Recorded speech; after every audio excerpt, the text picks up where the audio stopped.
Good morning बच्चों हम लोग गृह विज्ञान में शिक्षिका द्वारा प्रतिदर्श बजट का प्रदर्शन पाठ पढ़ रहे थे। और पिछली कक्षा में हम लोगों ने ये पढ़ लिया था कि बजट के पारिवारिक बजट के मुख्य मद कौन से होते हैं, गौड़ मद कौन से होते हैं, और पारिवारिक बजट बनाने में कौन कौन से सिद्धांतों का हमें पालन करना चाहिए। साथ ही बच्चों हम लोगों ने ये भी पढ़ा था कि क्या क्या बाधाएं आती हैं, क्या क्या कठिनाइयां आती हैं पारिवारिक बजट बनाने में। आज हम लोग इसी पाठ को आगे बढ़ाते हुए पढ़ेंगे कि पारिवारिक बजट संबंधी एंजल का नियम बहुत इम्पॉर्टेंट है बच्चों। हर बार ये प्रश्न आता है एंजल का नियम। तो बच्चों चलिए स्टार्ट करते हैं कि जर्मन के प्रसिद्ध अर्थशास्त्री डॉक्टर अर्नेस्ट एंजल ने समाज के विभिन्न वर्गों से संबंधित परिवार की गृह अर्थव्यवस्था का विस्तृत अध्ययन किया। बच्चों जर्मन के जो अर्थशास्त्री थे जिनका नाम था Ernst Engel, doctor Ernst Engel. देखिए मैंने यहाँ पे रेड लाइन से भी मार्क कर रखा है, बहुत ही इंपॉर्टेंट नाम है ये बच्चों गृह विज्ञान में। तो अर्नेस्ट एंजल जो थे वो जर्मन के अर्थशास्त्री थे और इन्होंने समाज के विभिन्न वर्गों के से संबंधित जो भी परिवार थे उनकी अर्थव्यवस्था का अलग अलग इन्होंने अध्ययन किया था, बहुत ही गहन अध्ययन किया था। उन्होंने व्यय की मदों को भोजन, वस्त्र, घर, ईंधन, प्रकाश, शिक्षा एवं स्वास्थ्य आदि विभिन्न मदों में बांटकर अपना नियम प्रस्तुत किया। और जब उन्होंने नियम अपना प्रस्तुत किया तो उन्होंने कौन कौन से लिए थे मद। एक तो उन्होंने भोजन लिया था, वस्त्र लिए थे, घर, ईंधन लिया था, प्रकाश, शिक्षा एवं स्वास्थ्य लिया था, जिसे पारिवारिक बजट संबंधी एंजल का नियम कहा जाता है। तो क्वेश्चन इस प्रकार से आ सकता है कि एंजल का नियम आप विस्तृत में बताइए, या फिर पारिवारिक बजट संबंधी एंजल का नियम क्या है। मतलब अलग अलग तरीके से एंजल के नियम से संबंधित प्रश्न आ सकते हैं। एंजल के बजट संबंधी सिद्धांत की मुख्य मान्यताएं बच्चों इस प्रकार हैं कि परिवार की आय में वृद्धि के साथ भोजन पर होने वाले व्यय का प्रतिशत कम होता जाता है। यानी जैसे जैसे परिवार की इनकम बढ़ती है वैसे वैसे जो परिवार है या परिवार के सदस्य हैं वो भोजन पर कम खर्च करने लगते हैं और दूसरे मदों में ज़्यादा खर्च करने लगते हैं, जैसे वस्त्र है या उनका एंटरटेनमेंट है या एंजॉयमेंट है या और भी विलासितापूर्ण कार्य जो है वो करने लगते हैं, उनमें वो पैसा खर्च करने लगते हैं। तो जैसे जैसे इनकम की में वृद्धि होगी भोजन में जो व्यय है वो कम होने लगता है। दूसरा है बच्चों की आय में परिवर्तन होने पर भी वस्त्रों पर होने वाले व्यय का प्रतिशत स्थिर रहता है, लेकिन जब आय में चेंजेस होंगे तो वस्त्रों में जो खर्च होता है उसका जो प्रतिशत होगा वो बराबर ही रहेगा। आय घटने या बढ़ने पर भी मकान, प्रकाश व ईंधन का व्यय प्रतिशत लगभग स्थिर रहता है। यानी चाहे आय बढ़े चाहे घटे लेकिन मकान का किराया उतना ही रहेगा, प्रकाश जो है यानी बिजली का बिल उतना ही रहेगा, और ईंधन जो मान लीजिए एक सिलेंडर आपका एक महीने में खर्च हो रहा है तो वो उतना ही रहेगा। ये नहीं कि जैसे कि आपकी इनकम अगर बढ़ रही तो आपका सिलेंडर का जो खर्च है वो एक महीने में 2 सिलेंडर हो जाए, दो सिलेंडर का खर्च होने लगेगा, ऐसा नहीं होता है ना। नेक्स्ट है बच्चों की आय बढ़ने पर शिक्षा, मनोरंजन, स्वास्थ्य एवं व्यक्तिगत सेवाओं पर होने वाले व्यय के प्रतिशत मान में वृद्धि होने लगती है। कि जैसे जैसे आय बढ़ती है वैसे वैसे शिक्षा का भी स्तर लोग बढ़ाने के लिए यानी अपनी उच्च शिक्षा के लिए वो ज़्यादा पैसे खर्च करने लगते हैं, मनोरंजन में वो अधिक पैसा खर्च करने लगते हैं, अपने स्वास्थ्य के प्रति ज़्यादा जागरूक होने लगते हैं। तो गरीब व्यक्ति जो होगा जिसके पास पैसा कम होगा वो ज़्यादातर डॉक्टर के पास नहीं जाएगा, जो भी होगा घरेलू इलाज से अपना काम चला लेगा। लेकिन जब पैसा आ जाता है तो हर छोटी छोटी बीमारी के लिए व्यक्ति जो है कहाँ भागता है, डॉक्टर के पास भागता है, यानी स्वास्थ्य से संबंधित वो पैसे खर्च करने लगता है। अपनी व्यक्तिगत सेवाओं पर होने वाले व्यय को भी वो बढ़ाने लगता है, जैसे नौकर रख लेता है, घर में जो काम करने वाले हैं व्यक्ति उनको रख लेता है, उन पे पैसे खर्च करता है। तो व्यक्तिगत सेवाओं से भी जो प्रतिशत है मान का वो वृद्धि होने लगती है। एंजल ने सामाजिक व्यवस्था को 3 वर्गों में विभाजित किया था। कितने वर्गों में बच्चों? 3 वर्गों में विभाजित किया था, उच्च, मध्यम एवं निम्न। ठीक है, तो उन्होंने इस बात का अध्ययन किया कि प्रत्येक वर्ग का मुख्य आवश्यकताओं पर हुआ व्यय उसकी आय का कितना प्रतिशत है। यानी जो निर्धन वर्ग है उसका भोजन पर कितना प्रतिशत खर्च होगा, मध्यम वर्ग का कितना खर्च होगा, धनी वर्ग का कितना खर्च होगा, ये उन्होंने एंजल ने बताया था बच्चों। तो इसकी खोज का परिणाम नीचे की तालिका एवं खंभ की चित्र के में अंकित किया गया। जैसे जो एंजल ने 3 वर्गों को समाज में बांटा था, उन वर्गों में कितना जो खर्च है, किस मद में कितना प्रतिशत होता है, वो इस तालिका में बताया है। तो देखिए पहली तालिका में पहले कॉलम में दिया हुआ है कि आवश्यकताएं, निम्न आवश्यकताएं जिन पर व्यय किया गया है, यानी कि कौन कौन से मद हैं, भोजन, वस्त्र, घर, ईंधन, प्रकाश और स्वास्थ्य, शिक्षा, नौकर। यानी जो खर्च किया गया धन आय का प्रतिशत, यानी कि निर्धन वर्ग भोजन पे कितना खर्च करेगा, 60%। ज़्यादातर वो जो है भोजन पर ही निर्भर रहता है। मध्यम वर्ग वो है 55% खर्च करेगा और धनी वर्ग जो है 50% खर्च करेगा। वस्त्र पे बच्चों निर्धन व्यक्ति जो है उसके पास इतना पैसा ही नहीं होता है तो सबसे कम खर्च करेगा। मध्यम वर्ग भी ज़्यादातर जो है वो अपनी जो है दूसरे वस्तुओं पे या मतलब कि दूसरे जो काम हैं उसमें वो खर्च ज़्यादातर करता है, तो मध्यम वर्ग में भी 18% ही रहेगा। ठीक है, फिर जो धनी वर्ग है उसमें भी जो है ज़्यादा खर्च नहीं होता है। फिर आता बच्चों घर। घर पे भी जो तीनों वर्ग हैं उसमें बराबर बराबर प्रतिशत खर्च होगा। ईंधन और प्रकाश में भी बराबर बराबर खर्च होगा। लेकिन स्वास्थ्य, शिक्षा और नौकर में जो 5% होगा वो निर्धन वर्ग खर्च करेगा और मध्यम वर्ग जो है वो 10% खर्च करेगा और धनी वर्ग जो है वो 15% खर्च करेगा। ठीक है, तो इस तरीके से जो है बच्चों अलग अलग जो वर्ग है वो अपना पैसा खर्च करेगा, यानी आय खर्च करेगा। देखिए यहाँ पे एंजल ने पारिवारिक बजट संबंधी अपने नियम के निष्कर्ष को निम्नलिखित रेखा चित्र के माध्यम से भी दर्शाया है। देखिए भोजन में जो प्रतिशत है 50, 55 और 60, इसको जो बार है जिसको बोलते हैं रेखा चित्र। ठीक है, तो उस तरीके से दर्शाया हुआ है। जो वस्त्र है, वस्त्र में भी देखिए जो तीनों वर्ग है उसमें 18% है और मकान में 12 है, प्रकाश ईंधन में 5 है और शिक्षा, मनोरंजन आदि में 15, 10, 5। ठीक है, तो ये तीनों वर्ग को आप इस तरीके से भी रेखा चित्र से भी आप दर्शा सकते हैं, यानी बार से भी आप दर्शा सकते हैं। दिए गए आंकड़ों एवं खंभ चित्र में आप ये स्पष्ट देख सकते हैं कि व्यक्ति की आय जैसे जैसे बढ़ती है उसके परिवार का भोजन पर खर्च बढ़ता जाता है, परंतु भोजन पर आय का प्रतिशत व्यय कम हो जाता है। अब देखिए एंजल के सिद्धांत की आलोचना, यानी कुछ ना कुछ कमी ज़रूर है एंजल के नियम में, तो वो क्या कमी, यानी कि क्या क्या आलोचनाएं हैं उस एंजल के सिद्धांत की, कि भोजन के संबंध में क्या आलोचना है कि मध्यम वर्ग व धनी वर्ग के भोजन के लिए अधिक धन दिया गया है, यानी जो मध्यम वर्ग है और जो धनी वर्ग है वो ज़्यादा खर्च करता है खाने में, ऐसा नहीं है। दूसरा है आवासीय व्यवस्था। धनी वर्ग तथा मध्यम वर्ग के मकान का किराया आधुनिक युग के अनुरूप नहीं है, ये अपेक्षाकृत कम है, यानी जो आजकल का जो युग चल रहा है उसमें जो धनी वर्ग है उसका किराया ज़्यादा है और जो मध्यम वर्ग है वो थोड़ा सा कम खर्च कर रहा है। लेकिन जो इसमें ये दिखा रहे हैं कि तीनों लोग जो हैं, तीनों वर्ग जो है उसमें बराबर बराबर खर्च हो रहा है, ऐसा नहीं है। जिसका जो धनी वर्ग होगा उसका बड़ा सा बंगला होगा, उसके मकान में ज़्यादा बिजली भी लगेगी, यानी कि हर कमरों में बिजली, एसी वगैरह लगेगी, तो उसमें ज़्यादा खर्च होना चाहिए कि नहीं होना चाहिए, है ना। और जो मध्यम वर्ग है उसके पास अपना मकान भी होगा तो भी उसके पास बिजली हो, लेकिन जो निर्धन व्यक्ति होगा उसके पास इतना पैसा नहीं होगा कि वो क्या कहते हैं कि गरीब व्यक्ति के पास एक झोपड़ी में भी वो रहेगा, है ना। तो इस तरीके से आवासीय व्यवस्था के संबंध में भी आलोचना है बच्चों।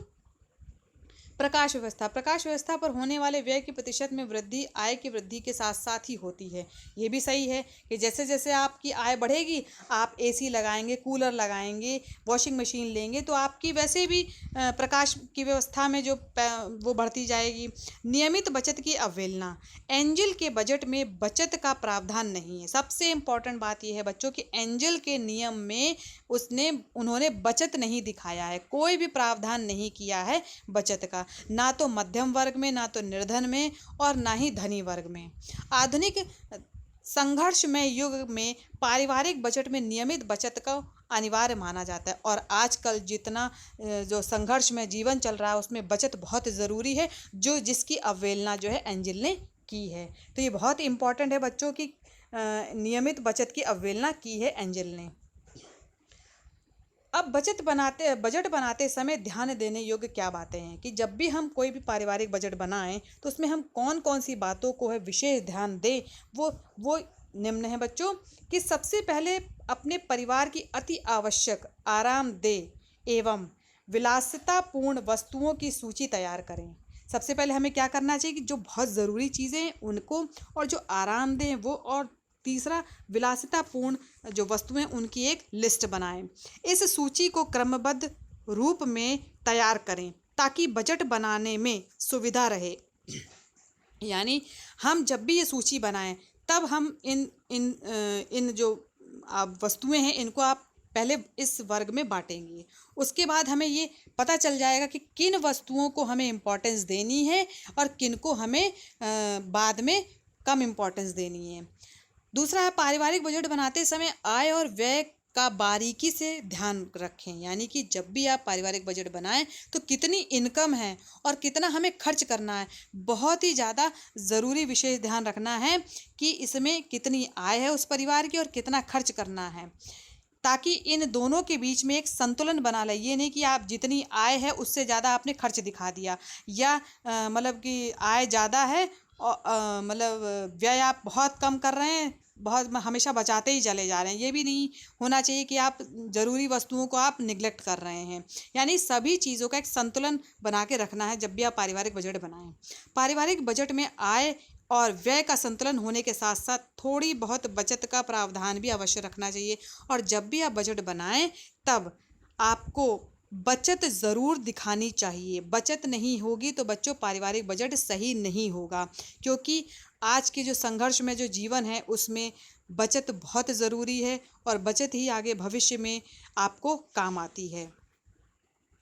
बजट बनाते समय परिवार के सदस्यों की रुचियों का भी ध्यान रखना चाहिए। और जब भी आप बजट बना रहे हैं तो प्रत्येक सदस्य जिनकी रुचि जिस चीज़ में है उन रुचियों का भी ध्यान रखना चाहिए। परिवार की अनुकूल सामाजिक तथा आर्थिक परिस्थितियों पर ध्यान देना चाहिए। अब जिस भी परिवार का बजट बन रहा है उसको अपनी आर्थिक स्थिति को ध्यान में रखना चाहिए। ये नहीं कि अगर मध्यम वर्ग है और वो हमेशा एसी वगैरह को वो देख रहा है,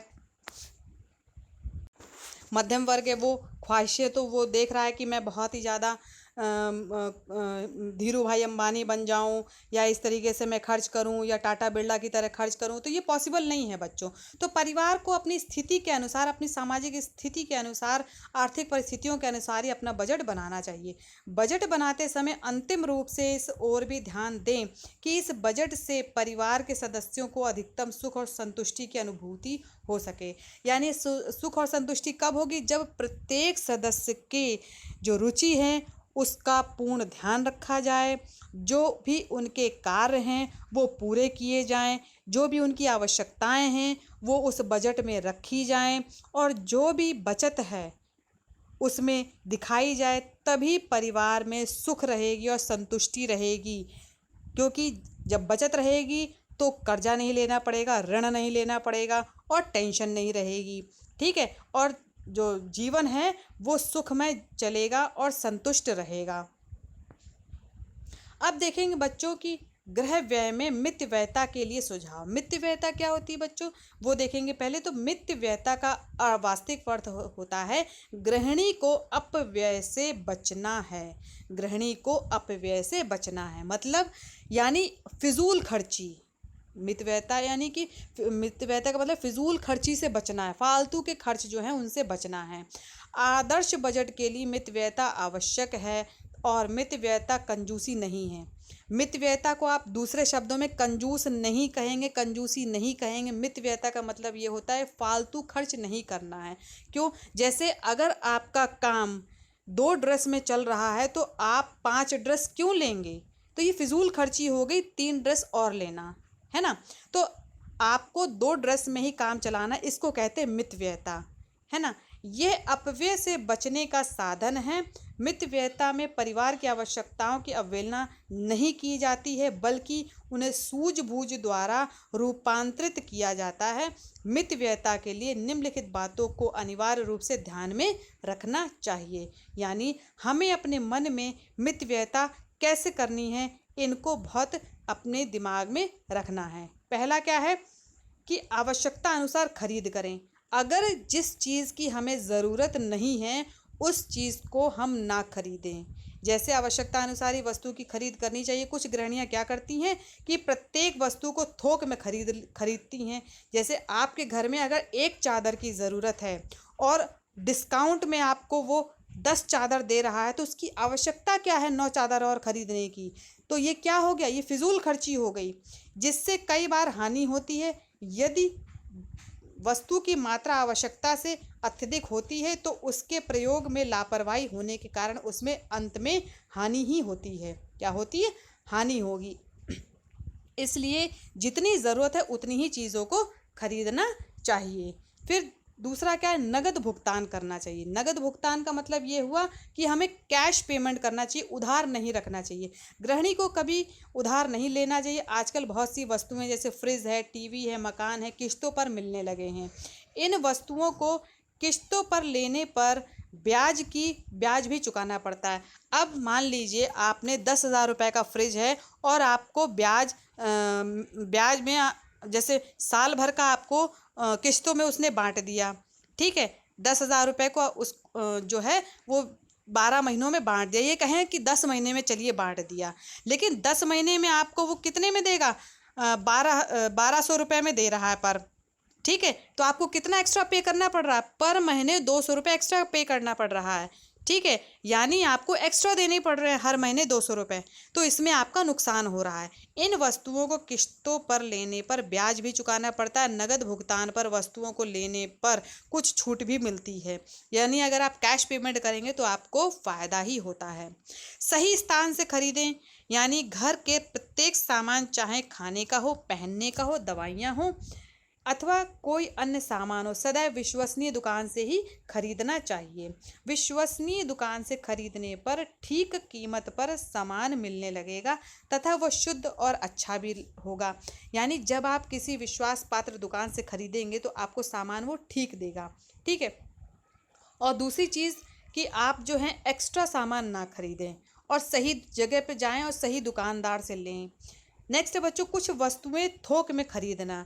कुछ वस्तुएं ऐसी होती हैं जिनकी वर्ष भर आवश्यकता बनी रहती है तथा वे सरलतापूर्वक संग्रहित भी की जा सकती हैं। यानी जैसे गेहूं है, चावल है, अब आपको हर महीने प्रतिदिन उसकी ज़रूरत पड़ती है। अगर आप थोक में ले लेते हैं इसको तो आपको नुकसान नहीं होगा, जबकि फ़ायदा ही होगा। 5वां बच्चों, संरक्षण विधि का ज्ञान। यदि गृहिणी को संरक्षण का ज्ञान है तो वह घर पर ही अचार, मुरब्बे, टमाटर की चटनी आदि तैयार कर सकती है। जैसे आजकल मार्केट में क्या हो रहा है, बहुत सारे अचार मिल रहे हैं पैकेट के, ठीक है। पैक्ड मिल रहे हैं, अचार मिल रहे हैं, चटनी मिल रही है, मुरब्बे मिल रहे हैं। तो इसकी ज़रूरत क्या है? अगर गृहिणी यानी कि जो आपके घर में माँ हैं, बहनें हैं, अगर वो काम जानती हैं अचार बनाना, तो क्या ज़रूरत है बाहर से अचार खरीदने की? तो संरक्षण विधि का भी ज्ञान होना चाहिए गृहिणी को। फिर गृह कार्यों के लिए कम से कम नौकर रखना। यानी घर के आवश्यक कार्य जैसे खाना बनाना, कपड़े धोना, घर की सफाई गृहिणी को स्वयं करना चाहिए। अगर कभी कोई बीमार हो जाता है तो बात अलग हो जाती है कि आप नौकर रख लें, लेकिन इसकी आवश्यकता नहीं कि आप नौकर रखें। इसके लिए आप स्वयं भी कार्य कर सकती हैं और इससे धन की बचत बहुत होती है। बालकों को ट्यूटर रखने के स्थान पर स्वयं पढ़ाना। अगर गृहिणी पढ़ी लिखी है तो ट्यूशन नहीं लगाना चाहिए बच्चों का, बालकों को स्वयं पढ़ाना चाहिए। बालकों को स्वयं पढ़ाना भी गृहिणी के लिए अति आवश्यक कार्य है। इससे भी धन की बचत होती है। घर की वस्तुओं की नियम पूर्वक देखभाल तथा मरम्मत करना। मितव्ययता के लिए आवश्यक है कि समस्त घरेलू वस्तुओं की अच्छी तरह से देखभाल की जाए तथा इनका उत्तम रखरखाव की व्यवस्था हो। यानी जो भी आपकी घर की वस्तुएं हैं जिनको आप घर में मरम्मत कर सकते हैं, जो टूट फूट गई हैं या उनको आप अच्छे से देखभाल करके उनको सही कर सकते हैं, तो उनको अब सही करना चाहिए। इससे वस्तुएं नष्ट नहीं होती हैं। मितव्ययिता के लिए पानी, ईंधन एवं बिजली का सावधानी से प्रयोग करना चाहिए। यानी जिस कमरे में आप बैठे हों उसी कमरे का पंखा और बिजली चलाना चाहिए, अन्यथा नहीं चलाना चाहिए। पुरानी चीज़ों को उपयोग में लाना भी एक कला है। इनको इस्तेमाल करके गृहिणी को लाभ उठाना चाहिए। अब आता है बच्चों आय व्यय का लेखा जोखा रखने से लाभ। यानी जो भी आपने प्रत्येक माह में आय आपके यहाँ हुई है और उसका व्यय कितना हुआ है, इसका एक लेखा जोखा यानी लिखित रूप में आपके पास होना चाहिए। इससे आपको बहुत ही फ़ायदा होगा। फ़ायदा क्या होगा वो देखेंगे। आय और व्यय का प्रतिदिन का ब्यौरा लिखित होने से ग्रह की अर्थव्यवस्था पर नियंत्रण रखना संभव हो जाता है। यानी ये हमें पता चल जाता है कि हमारे घर में कितनी इनकम हुई और हमने कितना उसमें से खर्च कर दिया, खर्च किया, साथ ही हमने कितना उसमें बचत कर ली। उदाहरण के लिए किसी महीने के अंत में आपने देखा कि बिजली के उपयोग में बजट में निर्धारित धनराशि से अधिक धन व्यय हुआ है, तो वर्ष के आगामी महीनों में आप बिजली के प्रयोग में विशेष सावधानी रखने से कमी की जा सकती है। इस प्रकार ग्रह के विभिन्न मदों के खर्चों का हिसाब लिखने से ग्रह के खर्च में संतुलन लाया जा सकता है। यानी कि अगर आपने इस महीने ज़्यादा कुछ खर्च कर दिया है बिजली में या किसी और मद में, तो आप ये ध्यान लगा सकते हैं कि आगे का जब आप बजट बनाएं तो उसमें जो अगर बिजली का जो खर्च है वो आप कम कर रहे हैं और बजट के विभिन्न मदों के लिए निर्धारित धनराशि से अधिक व्यय नहीं हो पाएगा, है ना। यानी कि अगर आपने बजट में जो भी विभिन्न मद निर्धारित किए हैं और उनके लिए जो राशि निर्धारित करी है उससे अधिक व्यय ना हो, इससे बहुत बड़ा फ़ायदा होता है बच्चों आय व्यय के लेखे जोखा रखने से। तो यहाँ बच्चों जो पाठ है आपका समाप्त होता है। आशा है बच्चों आपको ये पूरा पाठ समझ में आया होगा। जितना भी बच्चों मैंने अब तक पढ़ाया है वो कॉपी में नोट करके ग्रुप में डालेंगे। धन्यवाद बच्चों आज की कक्षा के लिए।